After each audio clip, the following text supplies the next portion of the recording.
Welcome to the first edition of Eyes on SHU with Dr. Petillo. I'm Vinny Ebenau, and today I get to sit down with the president of Sacred Heart University to discuss the latest happenings around campus and some of the future strategic planning that is going on. And I welcome in Dr. Petillo now, and I want to get your thoughts on a busy semester so far, but an enjoyable one. Well, it has been busy. We had a number of renovations during the summer. Some of it was surprising for the students on arrival, but the semester's been going well. In talking to the students, even the classes seem to be going well. Can I get your thoughts on some of the new renovations around campus, like the new student commons building that was just put up and all the landscaping that's been done? What has been the most enjoyable moment for you, and how have you seen the students enjoy what's been built?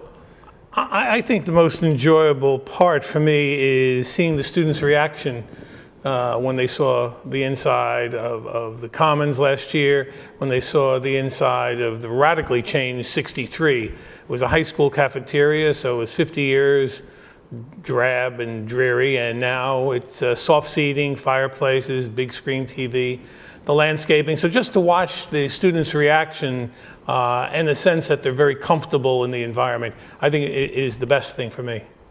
What about some of the other events that have been going on this semester, like things to boost the confidence in the students here, things like SHUBOX Madness the other night?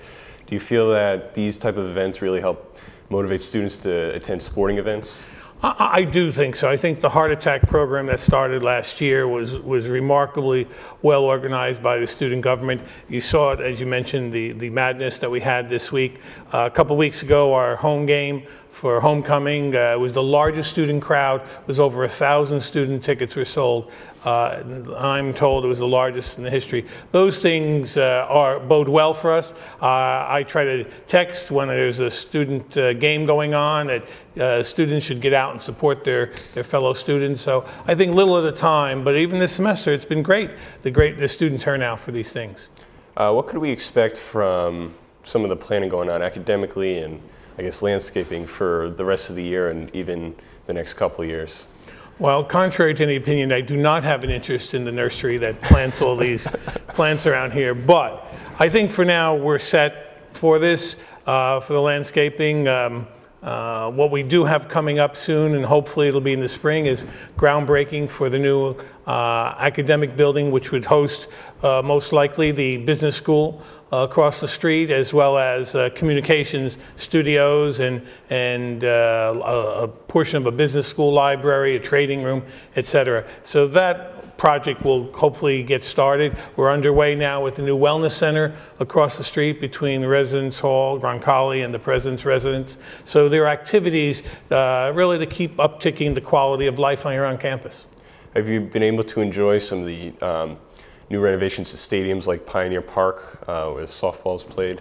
Yes, I've been here, frankly, only once or twice this semester, but it's a great venue. The young ladies thoroughly enjoy it, and frankly, they're a great team and they're a great asset for the university.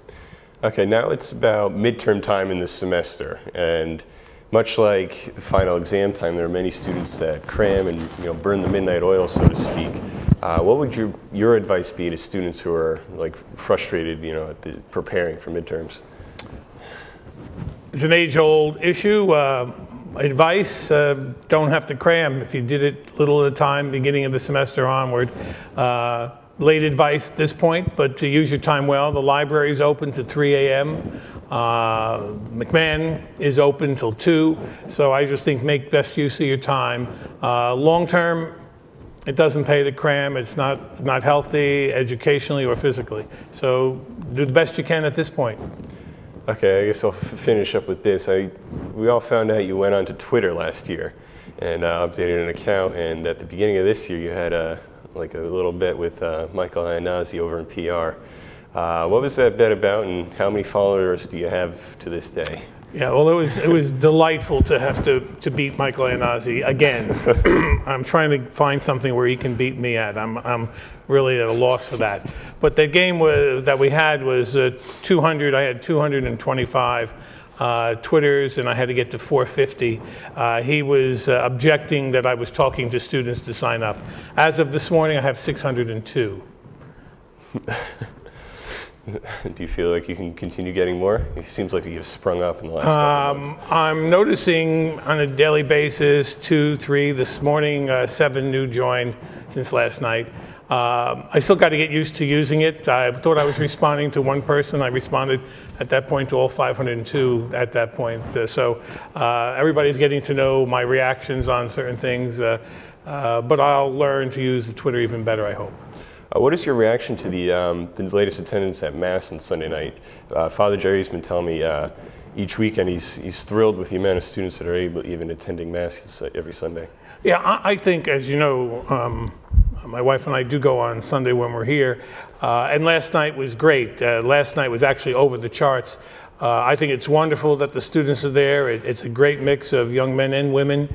Last night was great because they had the group that's going to be coming on, I guess, once a month on a Thursday night, Praise and Worship, I believe it's called. It was great for the fact that the students are standing, singing, and clapping during the spiritual songs that they sang at the end of the liturgy. I hope Thursday night at 8 o'clock is well attended.